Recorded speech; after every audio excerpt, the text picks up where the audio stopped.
Ever notice how some people pick up a new language far faster than everyone else? It's nothing to do with talent or spending more time studying the language. It's 5 specific skills that they have developed to a very high level. And in this video, I'll break down each one and how it gets you to fluency in Spanish faster whilst you're busy. I myself use these skills to help me reach fluency in Portuguese in under a year without studying for a single minute. Now, I don't recommend you try to copy me with Spanish because I already had quite a bit of vocab and grammar transfer across from reaching fluency in Spanish to help me with Portuguese. But without having developed these 5 skills with Spanish, I would have never been able to do what I did with Portuguese in under a year. And these 5 skills I call the levers of language learning, and they come straight from my plan, the Spanish flywheel I've already mentioned. I couldn't fit them into my main video, so I dedicated this time to breaking them down.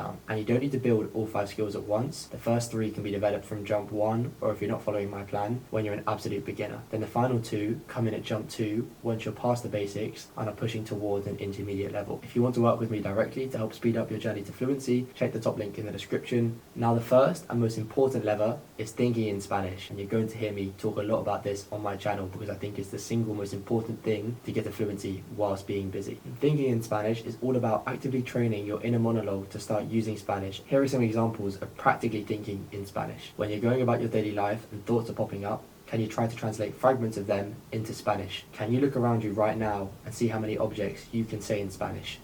Can you describe what you're doing at this very moment in Spanish?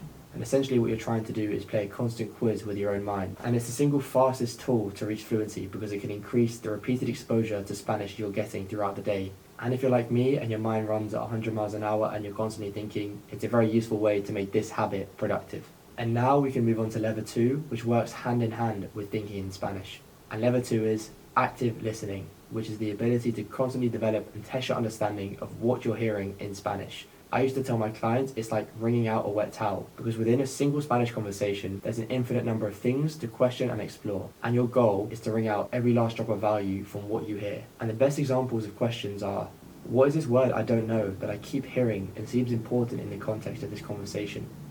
What is the phrase that made everyone laugh?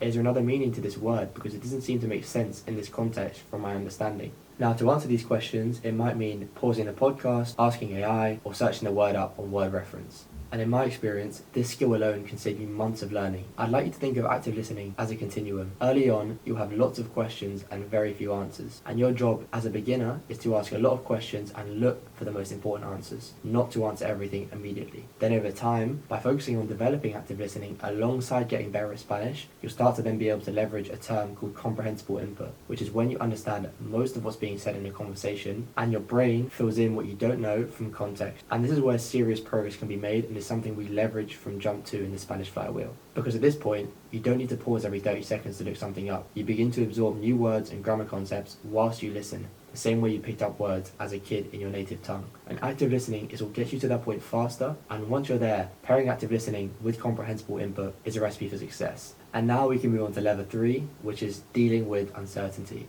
And this might seem a little bit more esoteric, but trust me, it's a very important concept, because in practice, language learning looks a bit like an exponential curve. You can go weeks without seeing much progress, whilst you're learning words, drilling grammar, doing your listening, and none of it seems to really be coming together. Then pretty much all of a sudden, things start to fall into place. The concepts and vocabulary you've been learning start coming out as actual coherent sentences, and you finally start to understand the conversations in podcasts, seemingly out of nowhere. But what I want you to realize is that this is not out of nowhere. Your Spanish was improving the whole time, you just couldn't see it yet. Those first couple of weeks, or sometimes it can even be a month or 2, of uncertainty is where most language learners quit or jump ship to another language learning method. But those of us who have already learned a language just understand that this is part of the journey and are willing to remain consistent with the same plan for weeks and even months without seeing much progress. Because we know things are compounding slowly but surely, we just can't necessarily see it yet. So the skill here is about being okay in a state of uncertainty around your progress and ultimately trusting in the process.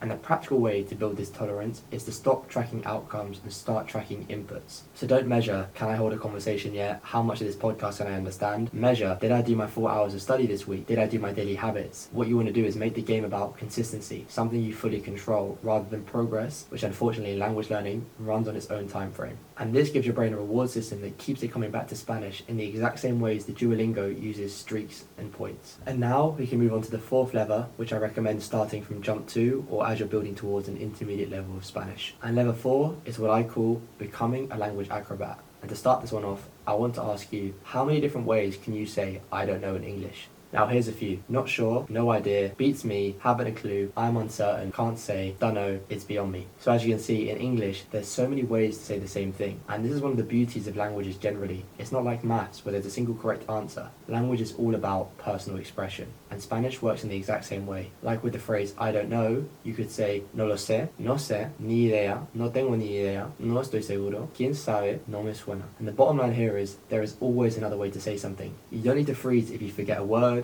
can't remember a phrase, or get stuck with grammar. You just need to bend the sentence around what you do know, and that is how you become a language acrobat. It's not about memorizing every phrase or word, it's about being able to restructure a sentence on the fly so you can keep a conversation going. And one thing to know with this skill is that when you manipulate these sentences, it might not be the best way of getting your point across, or it might not sound like very native level Spanish. And that's okay, because what really matters is that the person understands what you're saying. Because ultimately, the goal of conversational fluency is being understood and understanding others across a series of conversation topics. And also, what is the alternative scenario if you get stuck? You pause for 10 or 15 seconds to remember the phrase, or end up just freezing completely, both of which absolutely kill any conversation. Always prioritize keeping the conversation alive above trying to find the perfect way to express yourself. And here are a couple of different examples in Spanish. Firstly, when you forget vocab, say you don't know the word knife, which is cuchillo. You can say la cosa que corta comida. Basically, when it comes to forgetting a word, you can just say la cosa and then explain it simply. That's a very simple rule of thumb to use.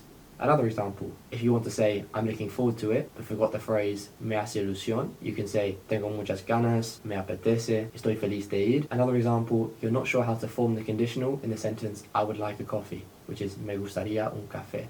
Instead of freezing, you can say quiero un café, por favor, or even simpler, un café, por favor. Because I've had plenty of students try to impress me this way, only to trap themselves by getting confused on the application of a high-level grammar concept or phrase.